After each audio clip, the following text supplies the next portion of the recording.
They say no thief ever swears his hand is crooked, and the same could be said of a certain wealthy widow in the bustling frontier town of Calhoun Crossing, 1885. Bethalora Dade had buried one husband, buried her patience, and now, according to the gossip running down Main Street, was about to bury her only son's happiness too. She swept into Bosc Trammell's ranch office like a dust storm wrapped in silk. Every boot heel struck the wood floor like a gavel, every rustle of her mourning black skirts announcing judgment before she even opened her mouth. "Bosc," she said, planting her gloved hands on his desk, "I ain't here for myself. I'm here to save my boy from ruination." Bosc leaned back in his chair, long legs stretched out, hat tipped back just enough to show the grin tugging at the corner of his mouth. Folks called him a rancher, but he had the sharper mind of a courthouse man, steady, patient, with a taste for mischief when the right company provided it. Bethalora's voice cracked like a whip. The first one was so proud she wouldn't greet me proper. The second, full of opinions, actin' like she knew more than me. And the last, Lord save us, she picked out my son's boots, his shirts, even what stew he'd eat, like he was her hired hand. Bosc folded his arms, eyes glinting like creek water in summer. He didn't argue, he didn't agree, he just listened. Every muscle relaxed, as though she'd come, not for judgment, but for entertainment. Out on the porch, a ranch hand dropped a feed sack with a heavy thud, startling the widow. She snapped her gaze back at Bosc and declared, "And if you're the man this town swears has wisdom enough to settle disputes, then by thunder, you'll settle this one before my son ruins his life." The morning sun blazed through the window of Bosc Trammell's office, casting long shadows across the worn wooden floor, where Bethalora Dade now paced like a caged wildcat. Her black silk dress rustled with each agitated step, the expensive fabric a stark contrast to the rough-hewn furniture and cattle brands hanging on the walls. "My Edris," she continued, her voice rising with each word, "is 26 years old. 26. Most men his age have been married 3 years and got 2 babies to show for it. But not my boy. No, sir, because every woman he fancies turns out to be either a schemer, a shrew, or completely unsuitable for a man of his standing." Bosc reached for his coffee cup, taking a slow sip while studying the widow over the rim. Bethalora Dade was a handsome woman, probably 45, with steel-grey eyes that could cut glass and auburn hair pulled back so tight it might have been nailed to her skull. Her late husband had left her with more money than most folks saw in a lifetime, plus a ranch that stretched from the creek to the mountains. "Tell me about this first girl," Bosc said, settling his cup down with deliberate calm. "The proud one." Bethalora stopped pacing and whirled around, her eyes flashing. "Clarion Fawcett, banker's daughter from over in Silver Creek. Pretty enough, I'll grant you, but so full of herself she wouldn't even curtsy when I introduced myself. Just stuck out her hand like she was a man. And when I invited her to tea, she had the audacity to ask if she could bring her own reading material, because she'd heard I preferred discussing household matters. What was she reading? Some book about women's suffrage nonsense. Can you imagine? My son courting a woman who thinks she needs to vote." Bosc rubbed his jaw, the stubble making a scratching sound in the quiet office. "Sounds like she had her own mind." "Exactly. A wife should compliment her husband, not compete with him." But that wasn't even the worst part. Bethalora resumed her pacing, her heels clicking against the floorboards like an angry woodpecker. She had opinions about everything: the proper way to brand cattle, how to invest railway stocks, even suggested Edris should consider moving to San Francisco to expand his business interests. San Francisco? Bosc's eyebrows shot up. "That's a fair piece from home. That's what I told her. But she just smiled that smug little smile and said progress waits for no one." "Progress? As if there's something wrong with the life we've built here." Bethalora's voice grew sharper, more defensive. My late husband, God rest his soul, built our ranch from nothing. Idris inherited one of the finest spreads in 3 counties, and this slip of a girl wants him to abandon it for city living. Bosk leaned forward, resting his elbows on his desk. What did Idris think of her ideas? For the first time since entering his office, Bethalora hesitated. Her pacing slowed, and she turned away from him, looking out the window at the dusty street, where a freight wagon was rumbling past. He said, she began slowly, that maybe she had a point about diversifying. Said maybe there was more to life than just cattle and land. She spun around, her voice gaining strength again. Can you believe it? 3 generations of Dades have worked this land, and he's ready to throw it all away for some girl's fancy notions. So what happened to Miss Fawcett? Bethalora's lips curved in a satisfied smile. I may have mentioned to her father that young ladies who spend too much time reading revolutionary literature might not make the most suitable wives for respectable men. Banker Fawcett saw reason quickly enough. Bosk set down his coffee cup with a sharp clink. You went to her father? I merely had a conversation with an old family friend about the kind of influences we want around our children. Bethalora lifted her chin defiantly. There's nothing wrong with looking out for my son's best interests. The silence stretched between them like a taut rope. Outside, a cowboy was hollering at some cattle, his voice carrying on the dry wind. Bosk studied the widow's face, noting how her jaw was set just a little too firm, how her hands were clenched just a little too tight.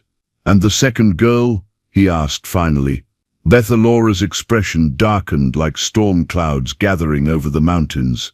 She moved to the window, her fingers drumming against the glass as she watched the daily bustle of Calhoun Crossing's main thoroughfare. Delphra Winnock, she said, the name leaving her mouth like she'd tasted something bitter. Schoolma'am's daughter from the next county over, 23 years old, educated back east, and convinced she knew everything about everything. Bosk pushed back from his desk and stood, walking to the small stove in the corner where a pot of coffee was still brewing. He poured himself a fresh cup, then looked questioningly at Bethalora. I don't drink coffee this late in the morning, she said primly. It's unseemly for a lady. Your choice. Bosk returned to his chair, noting how she'd managed to find fault with even his offer of hospitality. So Miss Winnock was educated. That trouble you?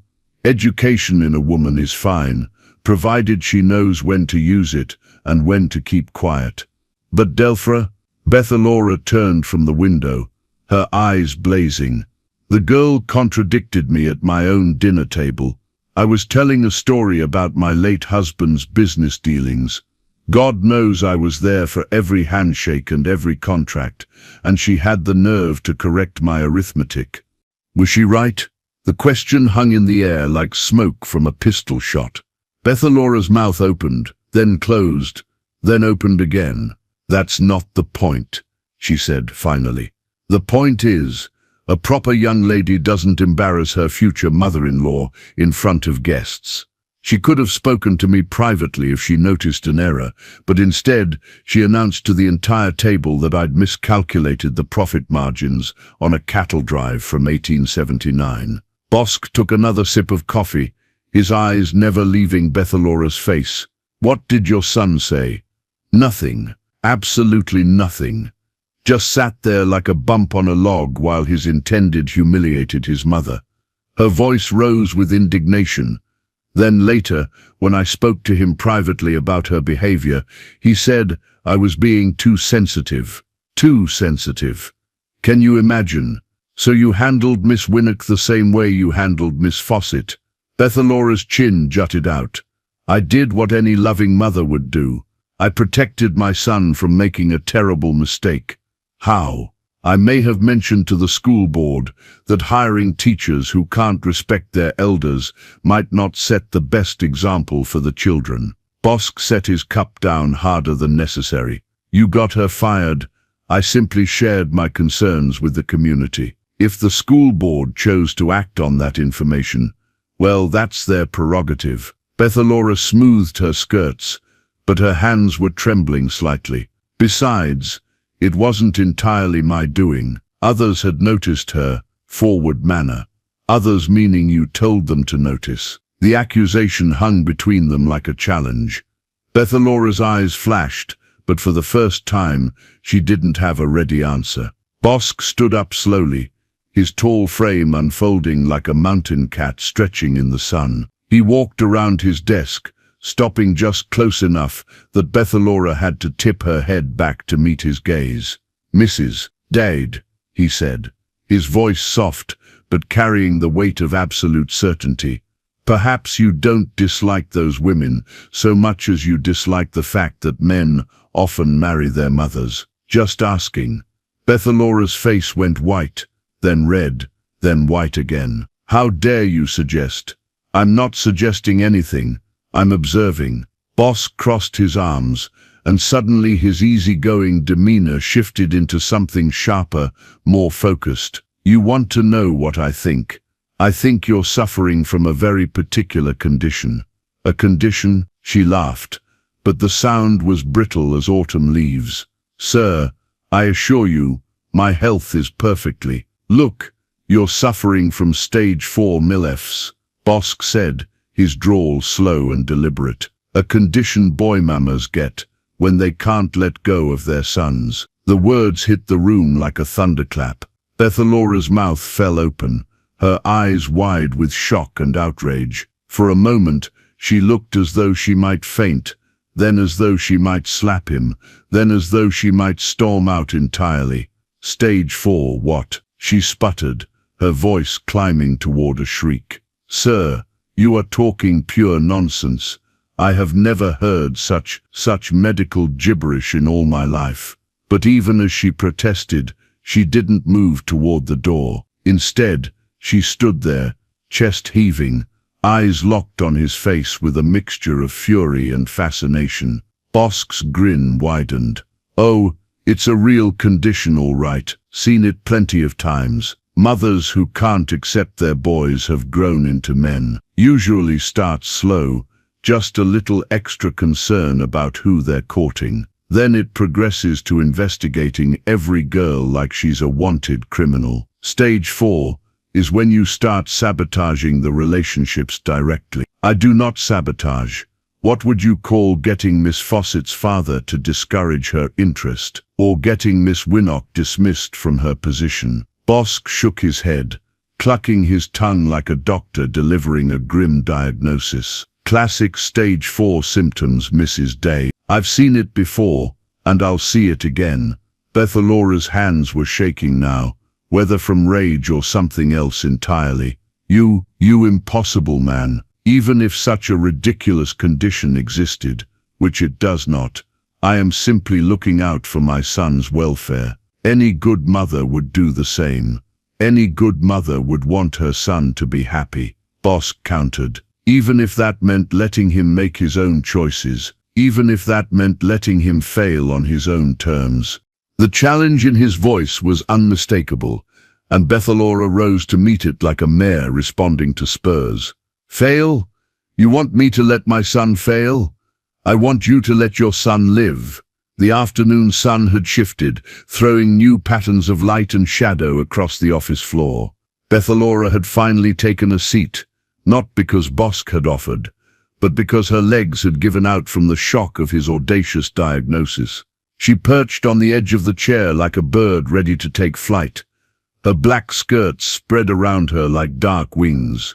Bosk had returned to his position behind the desk, but now he had pulled out a piece of paper and a pencil, making notes as though he were conducting a genuine medical examination. "Let's review your symptoms," he said, his voice taking on the mock-serious tone of a traveling medicine show doctor. "First observation, you take your son's courting more serious than your own life."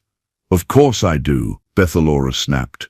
"Marriage is the most important decision a person makes. It shapes their entire future, their children's future. When was the last time you went to a social gathering that wasn't related to finding your son a wife?" The question stopped her cold. She opened her mouth, then closed it, then opened it again. "I attend church every Sunday," she said finally.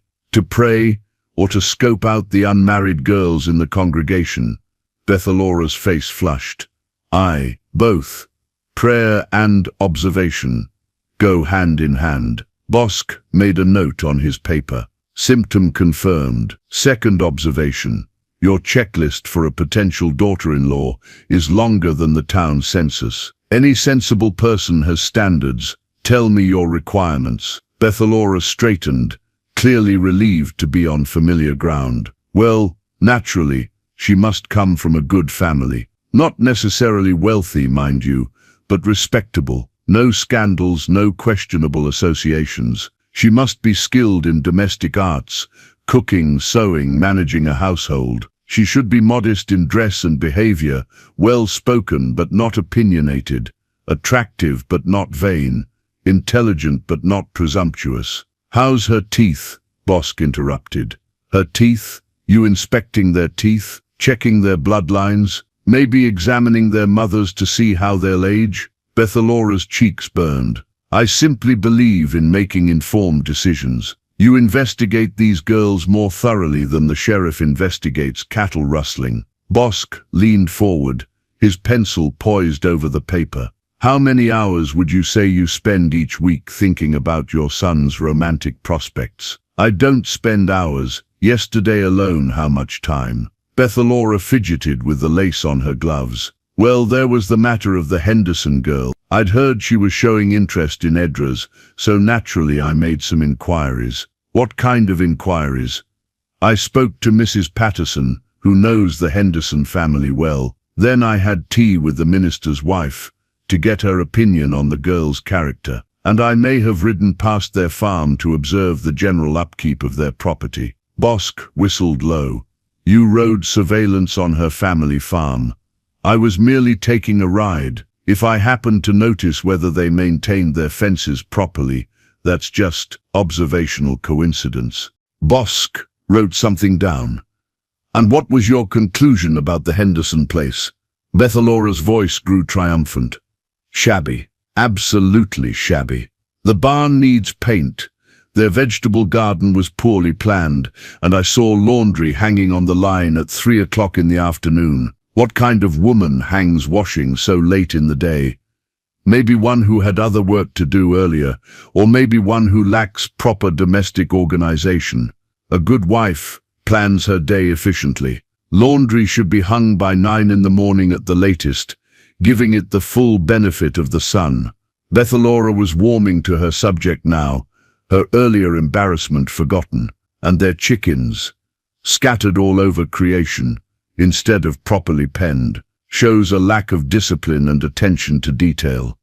Bosc made another note. "So you've eliminated Miss Henderson from consideration based on fence paint and chicken management. Mock me if you will, but these details matter. A woman who can't properly organize her family's farm certainly can't manage a large ranch like ours." "Your son's ranch," Bosc corrected gently. Bethalora's face went very still. "What did you say?" "I said your son's ranch. Edras inherited the property from his father, didn't he?" "Well, yes, but I've been managing it alongside him ever since my husband passed. I know every head of cattle, every acre of grazing land, every hand we've hired. It's as much mine as his.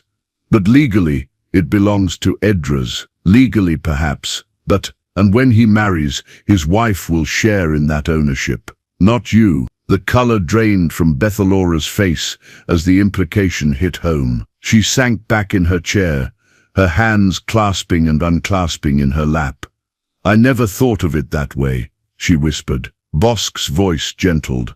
"That's the third symptom, Mrs. Day. You're not just choosing a wife for your son. You're choosing the woman who'll replace you as the lady of the house." The truth settled between them like dust after a stampede. Bethalora stared at her hands, and for the first time since entering his office, she looked her age, a middle-aged widow facing the prospect of losing the only purpose she'd known since her husband died. "The third girl," Bosk prompted quietly.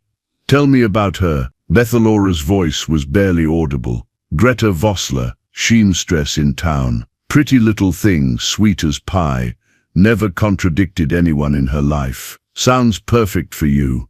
She was. Bethalora's head snapped up, animation returning to her voice, until she started courting my Edras, and then she changed. How?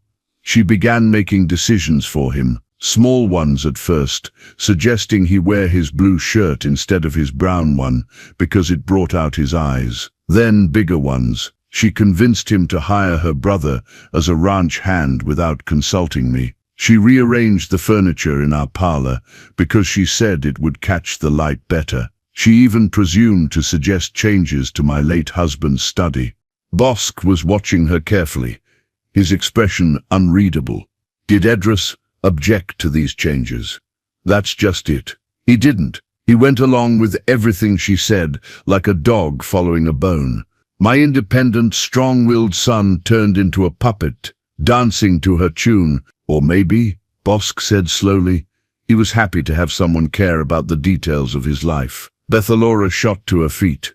Care about them? She was controlling them, picking out his clothes like he was a child, rearranging our home like she already lived there, making decisions about our business like she had any right. Her voice was rising again, the words tumbling over each other in their rush to escape. And the worst part, the absolute worst part, was how she looked at me.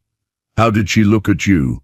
Like I was in the way. Like I was some doddering old relative who needed to be managed and placated, instead of the woman who raised that boy from birth, who sacrificed everything to give him the life he has. Tears sparked in Bethalora's eyes, but her voice remained hard as iron. She started referring to our ranch, our plans, our future, as if I weren't standing right there. Bosk leaned back in his chair, his expression thoughtful. What did you do about Miss Vossler?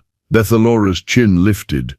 I told my son the truth, that any woman who tried to change everything about a man's life before she even married him would only get worse after the wedding. I pointed out that she was showing her true nature, controlling, presumptuous, and disrespectful to his family. And he broke it off with her last week. Bethalora's voice held a note of triumph, but it rang hollow in the quiet office.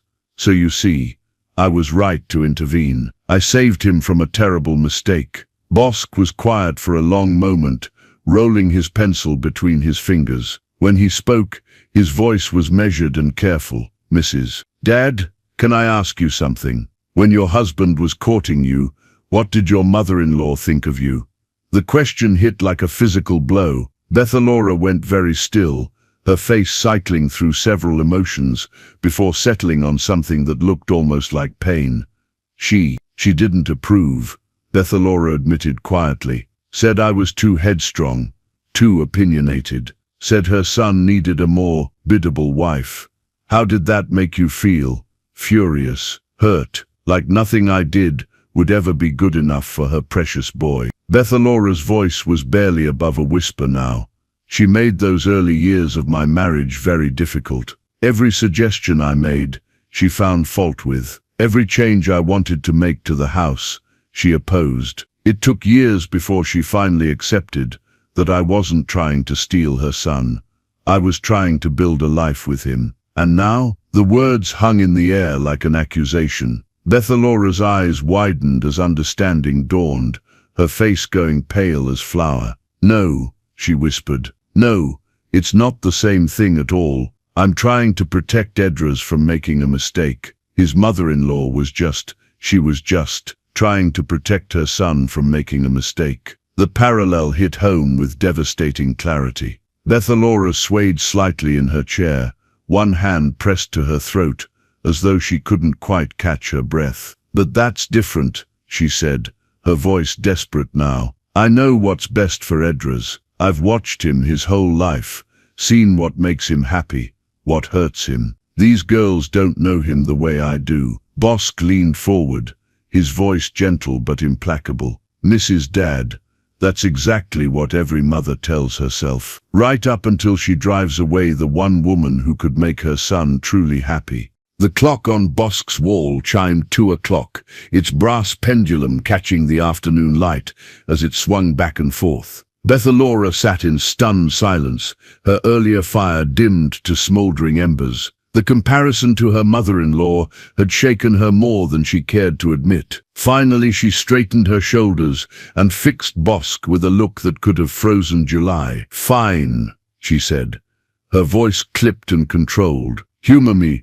If I am suffering from this ridiculous condition you've invented, what exactly would be the cure?" Bosk grinned, apparently delighted by her challenge. He picked up his pencil again and began writing with exaggerated seriousness. "Well now, that's a fine question. Stage 4, MLFS is a serious condition requiring a comprehensive treatment plan." He looked up at her, his eyes dancing with mischief. "First prescription, immediate abstinence." Bethalora's eyebrows shot toward her hairline. "A woman like me? Abstinence from what? Exactly." "From meddling in your boy's romantic business," she sputtered. "Meddling? I don't meddle. I guide. I advise. You investigate, you interfere, and you sabotage." Bosk's voice was matter-of-fact. Complete abstinence means no more chance encounters with his potential suitors, no more background investigations, no more helpful conversations with their families or employers. That's preposterous. How am I supposed to protect him from gold diggers and fortune hunters, and women who'd bewitch him with— Bethalora waved her hand vaguely, feminine wiles and such. Bosk leaned back, thoroughly enjoying himself. "Which brings us to the second part of the cure, accepting that your son is a grown man capable of making his own decisions, even bad ones. Bad decisions can ruin a person's entire life. So can having someone else make all your decisions for you." Bosk's tone grew more serious. "Mrs. Dade, your boy is 26 years old. He's been running cattle, making business deals, managing ranch hands twice his age. You trust him with thousands of dollars and hundreds of head of livestock, but you don't trust him to choose a wife." Bethalora shifted uncomfortably. "Cattle and business are straightforward. Women are complicated. You think your son is too simple to understand complicated women. I think men can be blinded by a pretty face and sweet words. They don't always see what's underneath. And you do? I'm a woman myself. I know how we can be when we want something." Bethalora's voice grew heated again. "Some women will say anything, do anything, to land a wealthy husband. They'll put on an act until the ring is on their finger, then show their true colors." Bosk nodded thoughtfully. "That's a real concern. Some people do misrepresent themselves during courtship." He paused, studying her face. "Of course that applies to everyone, not just women. Men can be deceptive too, even mothers." "What do you mean by that?" "I mean, maybe Miss Fawcett really was too independent for your son. Maybe Miss Winnock really was too educated. Maybe Miss Vossler really was too controlling." Bosk's voice was calm, reasonable. "But maybe they weren't. Maybe they were just women trying to find their place in a new situation, and you convinced yourself they were threats because you couldn't bear the thought of sharing your son's affection." Bethalora's mouth opened to protest, but no words came. The accusation was too close to home, too uncomfortably possible. "The third cure," Bosk continued, his voice dropping to a more intimate register, "might be the most important one. Which is, find yourself a man of your own." The words dropped into the silence, like stones into a still pond. Bethalora's face went through a series of expressions: shock, outrage, embarrassment, and something else that might have been longing before she crushed it down. "Never," she said, shooting to her feet so quickly her chair rocked backward. "I'd sooner toss my boy to the wolves than hitch myself to some desperado in patched leggings and broken dreams." But even as the words left her mouth, her eyes were taking in Bosk's appearance with new attention. His clothes were well-made and well-maintained, his boots expensive leather, his hands clean but work call-used. This was no desperado. This was a successful man in his prime, probably 35 or so, with intelligence in his eyes and humor in the lines around them. Who said anything about desperados? Bosk asked mildly. Maybe you need a man who can match you word for word, thought for thought. Someone who won't be intimidated by that sharp tongue of yours. My tongue is not sharp, ma'am. Your tongue could cut leather.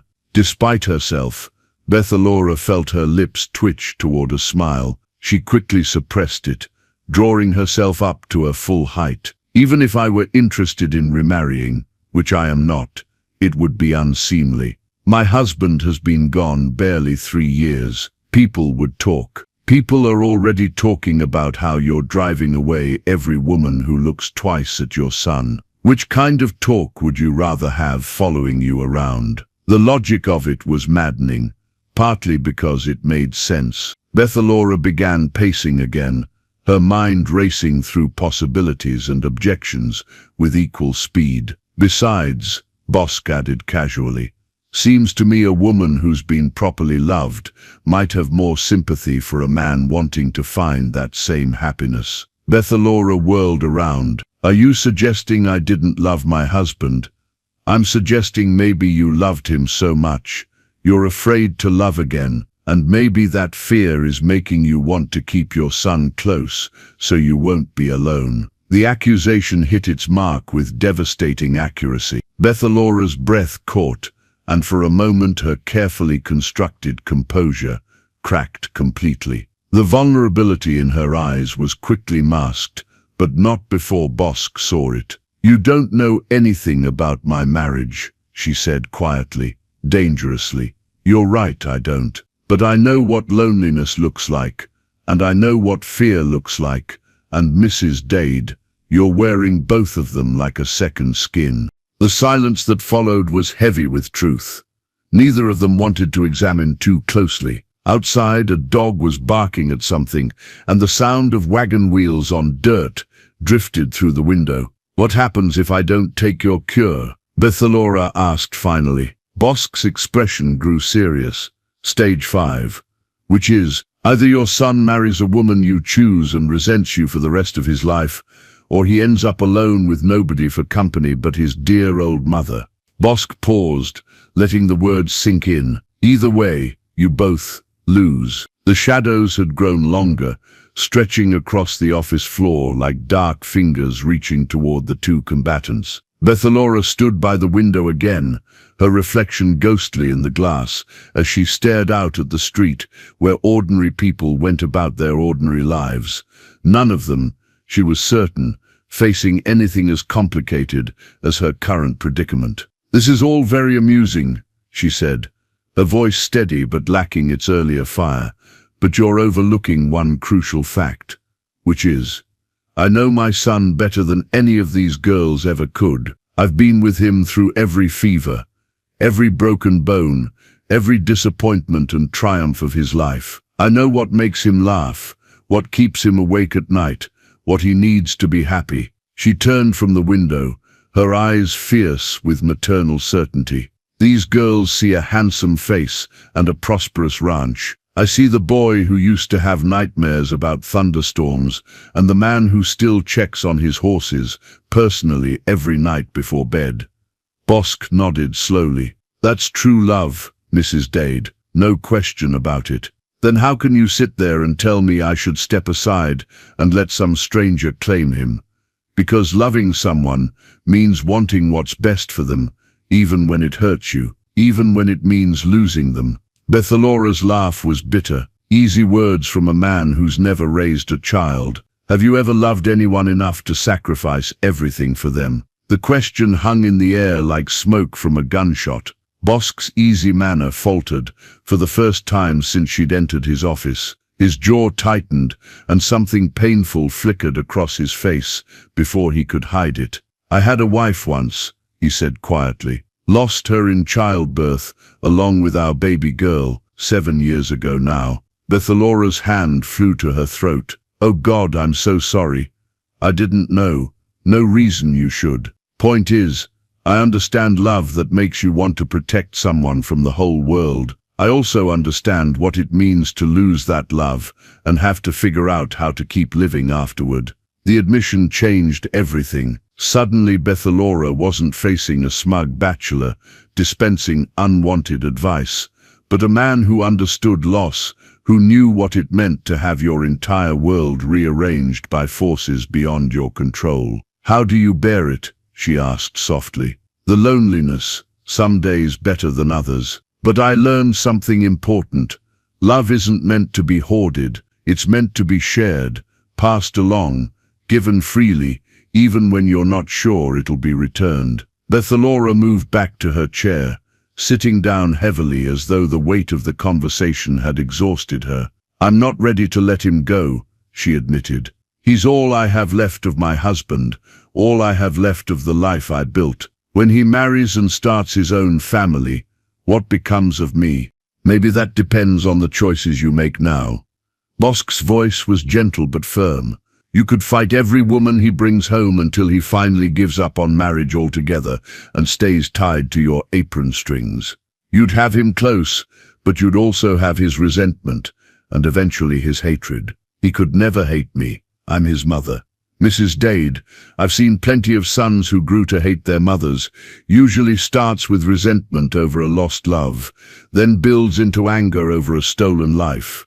By the time they're 40, they can barely stand to be in the same room with the woman who raised them." The picture he painted was so vivid, so possible, that Bethalora felt sick thinking about it. Edris, her sweet boy, looking at her with cold eyes and speaking in clipped, polite sentences that held no warmth or affection. The image was so terrible that she wrapped her arms around herself as though warding off a chill. "Or," Bosk continued, "you could step back and let him find his own happiness. Maybe even find some happiness of your own in the process." The suggestion hung between them like a bridge she wasn't sure she was brave enough to cross. Outside, the shadows were growing longer, and somewhere in the distance, a church bell was chiming the hour. The day was getting away from them both. "I need to think," Bethalora said finally, rising from her chair with less than her usual commanding presence. "This conversation has been enlightening."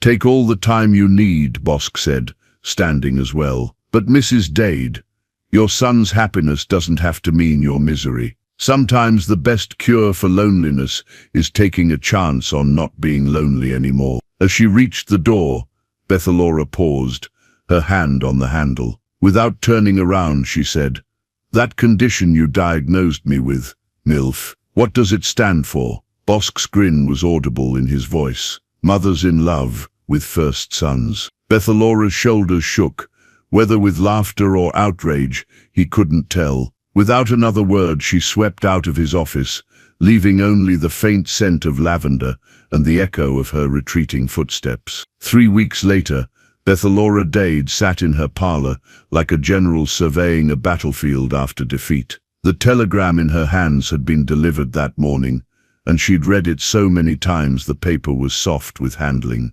"Married Veers, Whitcomb yesterday, stop traveling to San Francisco. Stop home today, stop your son, Edris." With Veers Whitcomb, the storekeeper's daughter from 3 towns over, a girl Bethalora had never even met, never investigated, never had the chance to find fault with. Edris had courted her in secret, proposed in private, and married without ceremony, all while Bethalora had been patting herself on the back for protecting him from unsuitable women. The parlor door slammed open with such force that the china figurines on the mantelpiece rattled in protest. Bethalora looked up to see her son standing in the doorway, travel dust on his clothes and fire in his eyes. "Ma," Edris said, his voice tight with controlled anger, "we need to talk." He'd inherited his father's height and his mother's steel backbone, but right now he looked like a storm barely contained in human form. His dark hair was disheveled from riding, his face flushed with emotion and exertion. "Edris, you're home." Bethalora started to rise, relief flooding through her despite everything. "I got your telegram, and I was so worried." "Sit down, Ma. Please." The quiet authority in his voice stopped her cold. This wasn't the boy who used to run to her with skinned knees and hurt feelings. This was a man, a married man, and the recognition of it hit her like a physical blow. Edras closed the door behind him and leaned against it as though he needed the solid wood for support. When he spoke again, his voice was weary beyond his 26 years. "Why did you do it, Ma? Why did you drive them all away?" Bethelara's carefully prepared speeches died in her throat.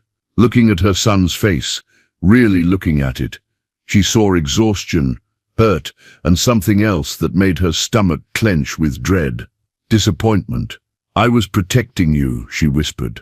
"I was trying to save you from women who would hurt you. Save me." Edras laughed, but there was no humor in it. "Ma, you nearly destroyed my chance at happiness 3 different times.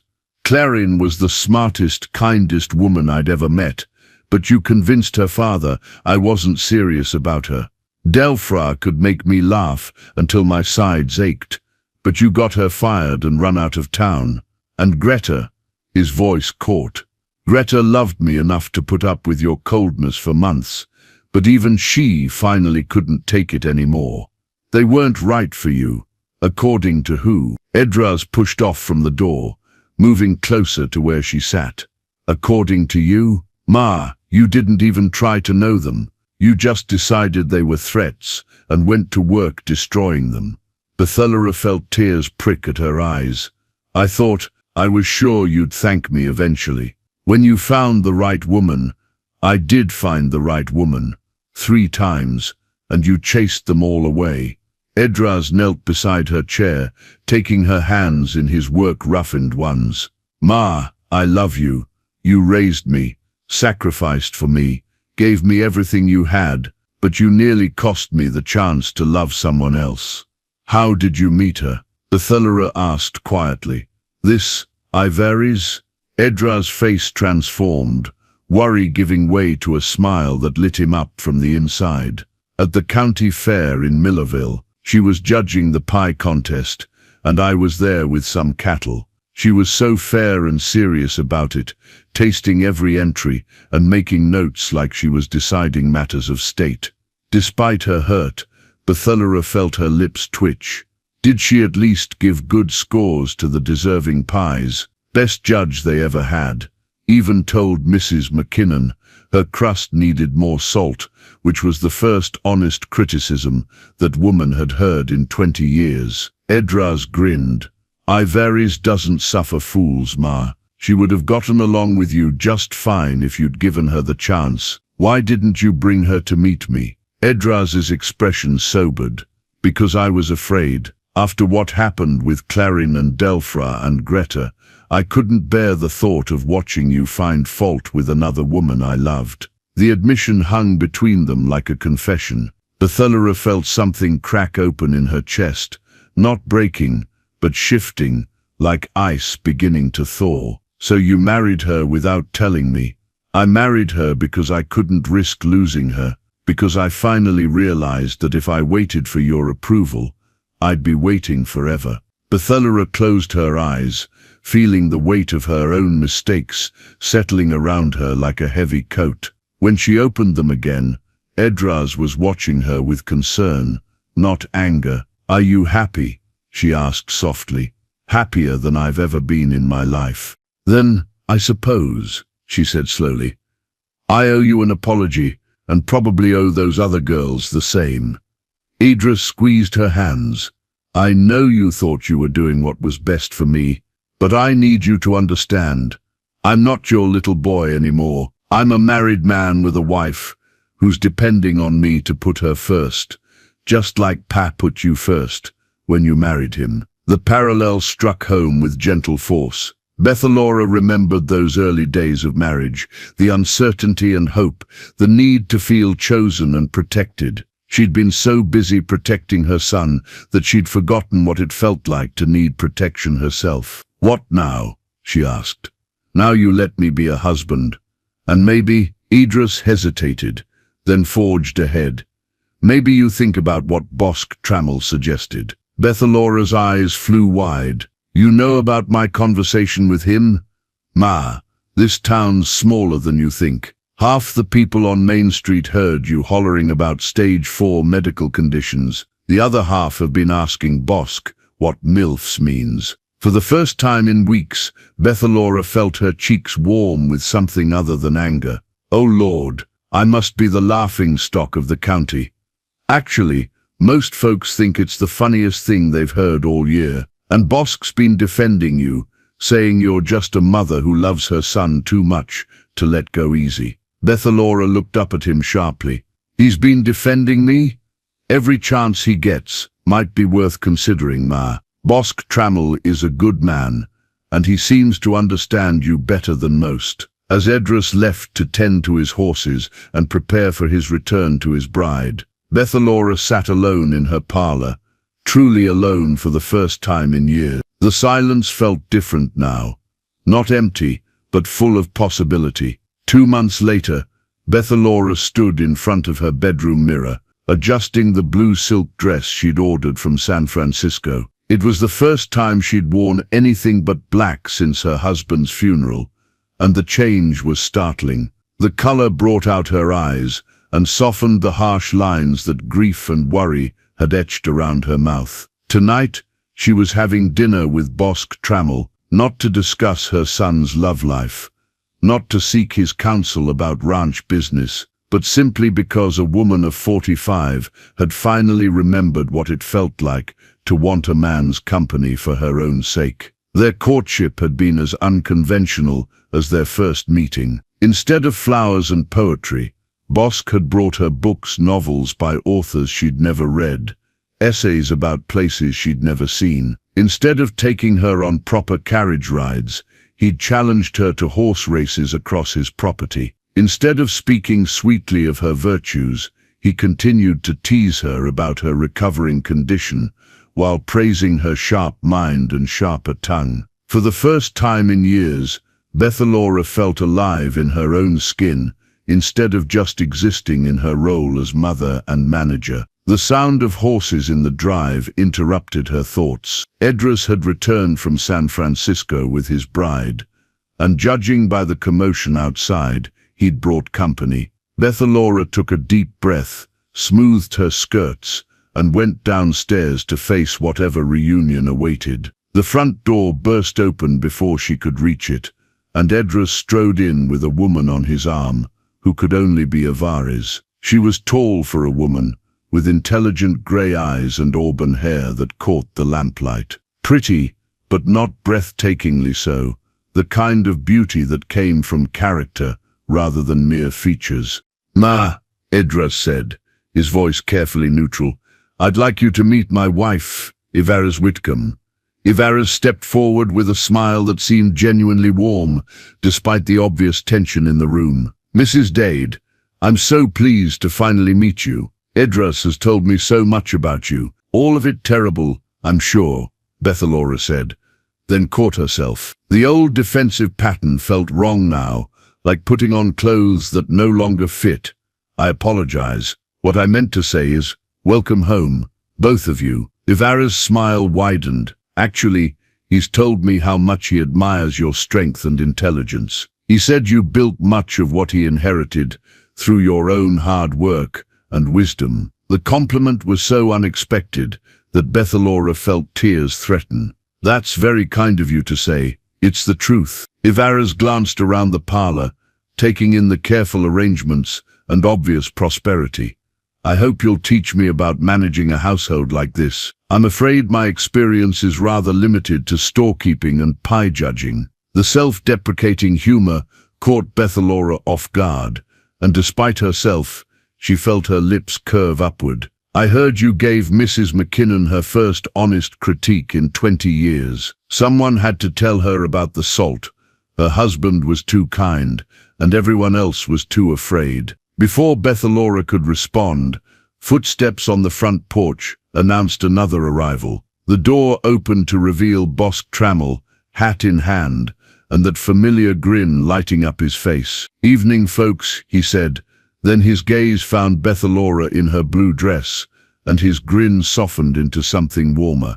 "Mrs. Dade, You look different, she finished for him, suddenly self-conscious. Beautiful, he corrected, and the word hung in the air like a blessing. The moment was shattered by Edras clearing his throat with deliberate loudness. Ma, he said, his voice sharp, with something Bethalora couldn't quite identify. We need to talk, alone. Ivaras touched her husband's arm. Perhaps I could help with supper preparations? I'd love to see your kitchen, Mrs. Dade. Grateful for the diplomatic escape, Bethalora nodded. Of course, dear. I'll show you around after I have a word with my mother. Edras finished, his tone brooking no argument. Bosk moved toward the door. I'll wait on the porch. No. Edras's voice was flat, final. You'll hear this anyway, and frankly, it concerns you too. The four of them stood in an uncomfortable tableau, the air thick with unspoken tensions. Finally, Edras crossed his arms and faced his mother directly.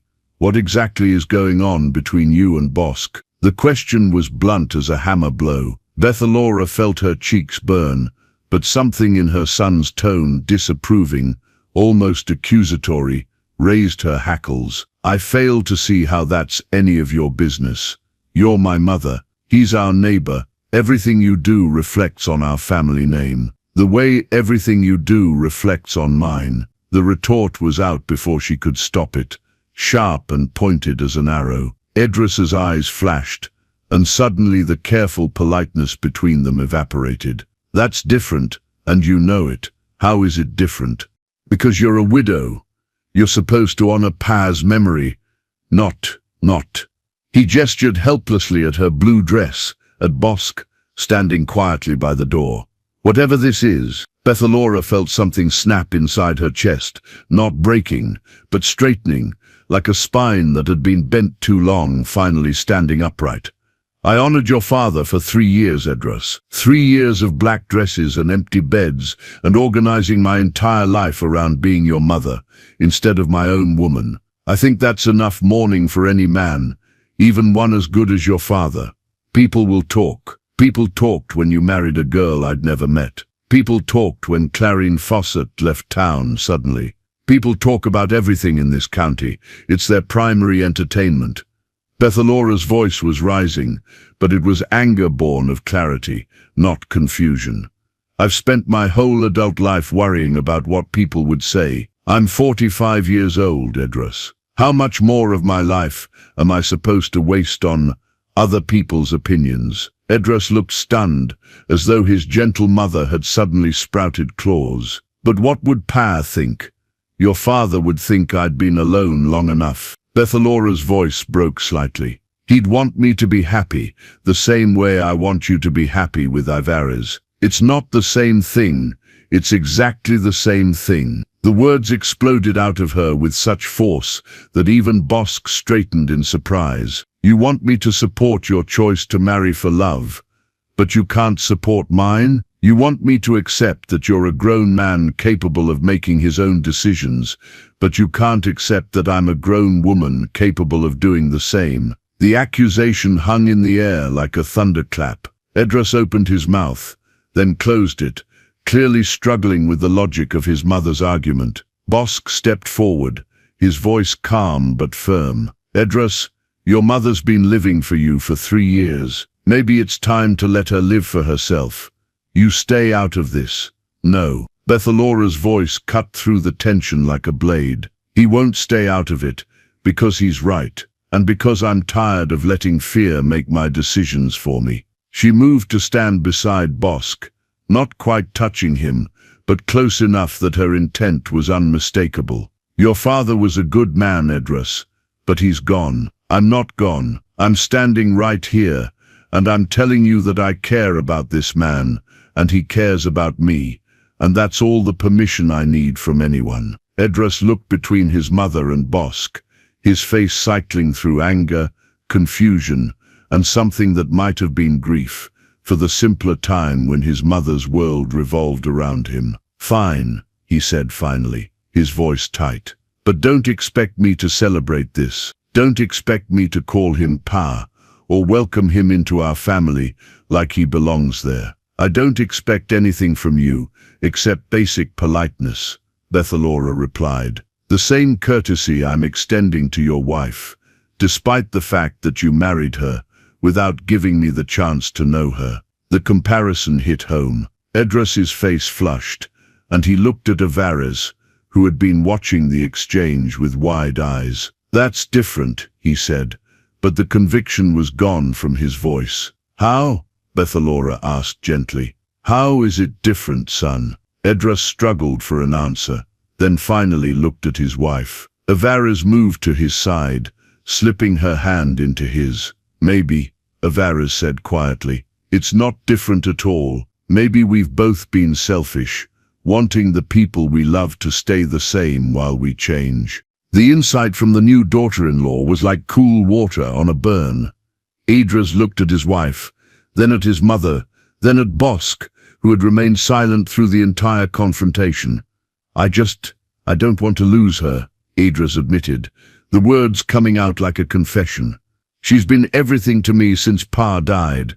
I don't know how to be her son and someone else's husband at the same time.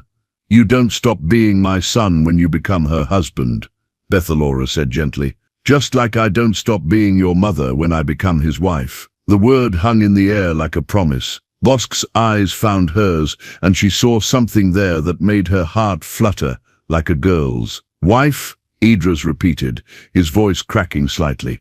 Well, Bethalora said, reaching for Bosk's hand, assuming he asks properly. 6 months later, the wedding of Bethalora Dade and Bosk Trammell was the social event of the season in Calhoun Crossing. Half the town came to witness the unlikely union between the sharp-tongued widow and the laughing rancher who had somehow managed to tame her, though anyone who knew them well understood that neither had been tamed so much as met with their perfect match. Bethalora wore cream silk instead of white, a concession to her widowed status that fooled no one about how she felt. She glowed like a woman half her age, her grey eyes sparkling with mischief, as Bosk whispered something that made her laugh during the ceremony.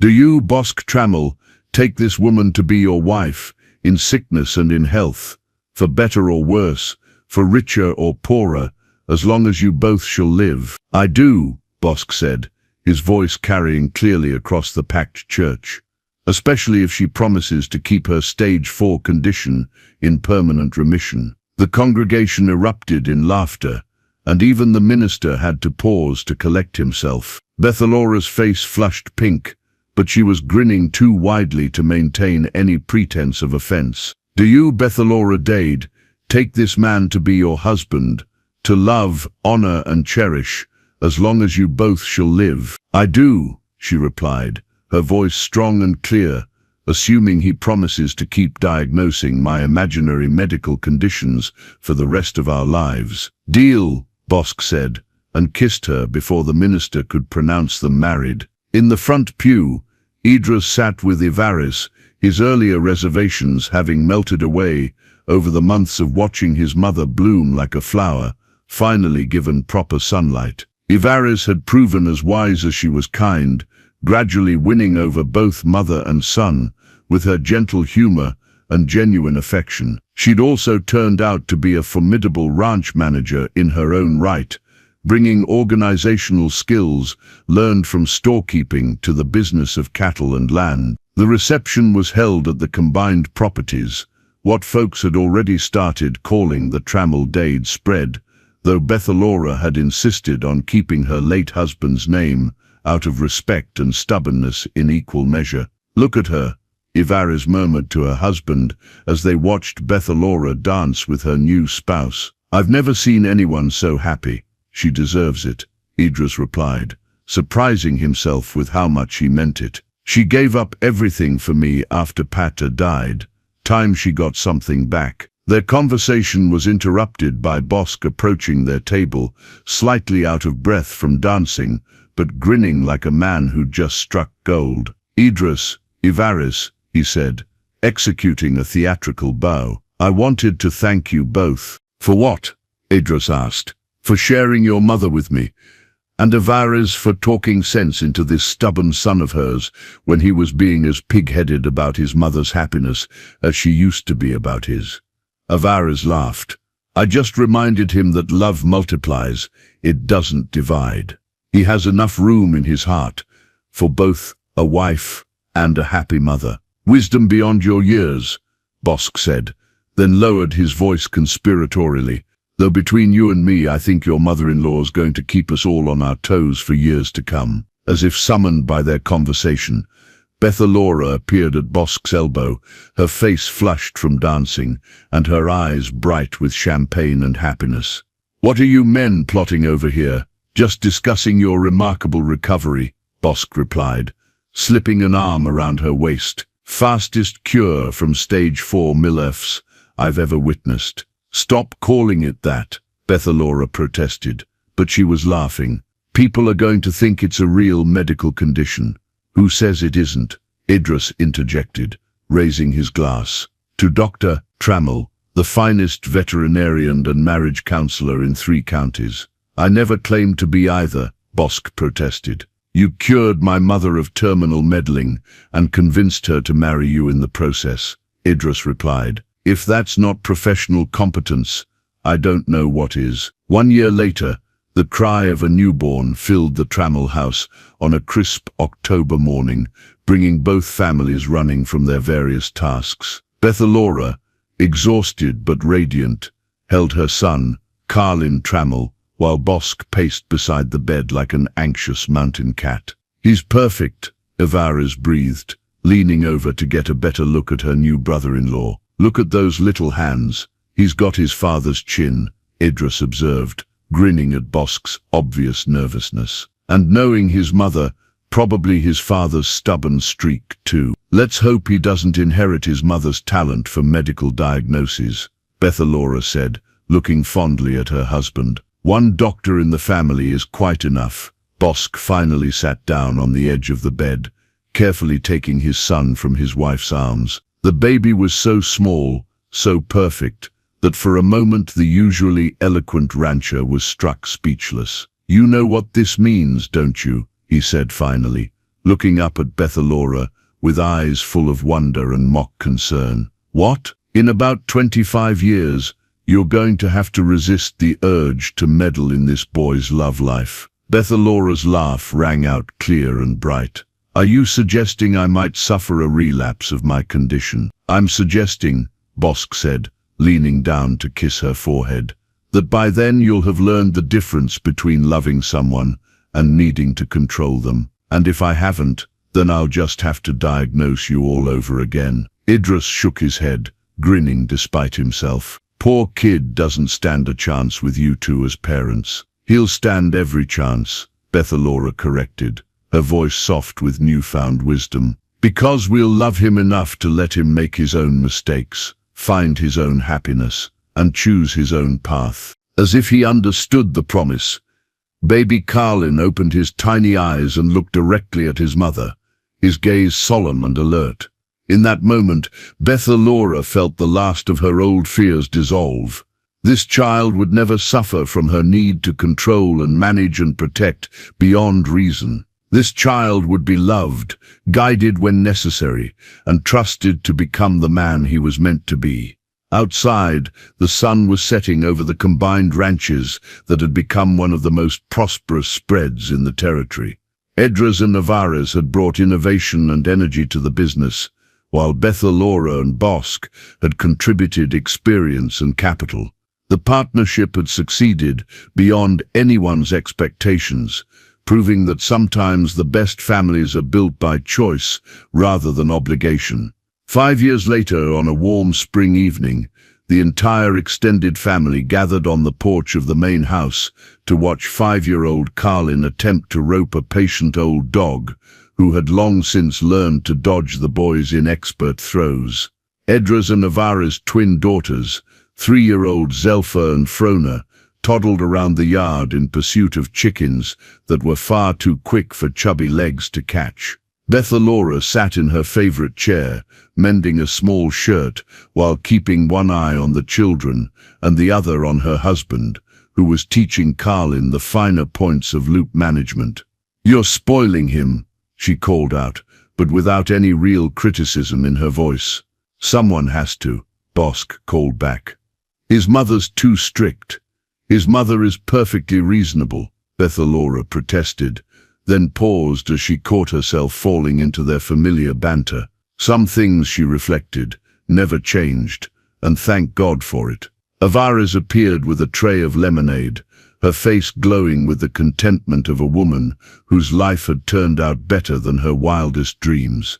"The Evening Post came," she announced, setting down the tray. "Letter from San Francisco about the cattle contract, and another from your publisher, Bosk." "Publisher?"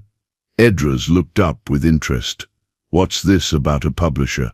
Bosk's face reddened slightly. "Nothing important. Just a man who thinks folks might pay money to read stories about frontier medicine." Bethalora looked up from her mending, eyes sparkling. "You mean your cure for stage 4 MILFS?" "Among other conditions," Bosk admitted. "Turns out there's a whole market for humorous medical advice." "Who knew?" "Let me guess," Edras said, grinning. "You're calling it the Rancher's Guide to Women's Ailments. Frontier Remedies for Modern Maladies," Bosk corrected. "Got to maintain some dignity. What other conditions are you planning to cure?" Avares asked, settling into her chair with obvious amusement. "Well, there's stage 3 FULs, fathers in love with last daughters. Very similar symptoms to MILFS, just with different victims. And stage 2 SILs," Bethalora added, getting into the spirit of the game. "Sisters in love with little brothers. Don't forget gills," Bosk continued. "Grandmothers in love with—" "Stop," Edras protested, laughing despite himself. "You two are going to convince people these are real diseases." "Who says they're not?" Bethalora asked innocently. "After all, I was cured of a very serious condition through proper treatment and medication." "What medication?" Avares asked. "Daily doses of humor, weekly applications of romance, and regular treatments of being loved exactly as I am, instead of as someone thought I should be." Bosk reached over and squeezed her hand. "Most effective cure I've ever prescribed." As the sun set over the prosperous ranch, painting the sky in shades of gold and rose, the family settled into comfortable conversation, punctuated by children's laughter and the distant sound of cattle lowing in the fields. It was, Bethalora thought, exactly the kind of evening she'd dreamed of during all those long, lonely years, full of voices and warmth, and the particular satisfaction that comes from seeing people you love flourish in their chosen lives. "You know," she said to no one, "in particular, I think I finally understand the difference between healing and curing." "What's the difference?" Carlin asked, looking up from his rope, with the serious expression he wore when trying to understand adult conversations. "Curing means fixing something that's broken," Bethalora explained, smoothing his hair back from his forehead. "Healing means growing into who you're supposed to be." "Were you broken, Mama?" "No, sweetheart. I was just stuck, but your papa helped me get unstuck." Bosk caught her eye and winked. "Best patient I ever had, though she was the most argumentative too." "I was not argumentative. Ma'am, you argued with my diagnosis, disputed my symptoms, and rejected my treatment plan. If that's not argumentative, I don't know what is. I was being thorough, you were being stubborn." "Can we be both?" Carlin asked, and the entire family dissolved into laughter. As the stars began to appear overhead, Bethalora reflected on the strange turns life could take. 3 years ago, she'd been a lonely widow clinging desperately to her role as mother. Now she was a wife again, a mother still, but also a woman who'd remembered how to laugh at herself, how to trust in love, and how to let the people she cared about make their own beautifully imperfect choices. The condition Bosk had invented as a joke had turned out to contain more truth than either of them expected.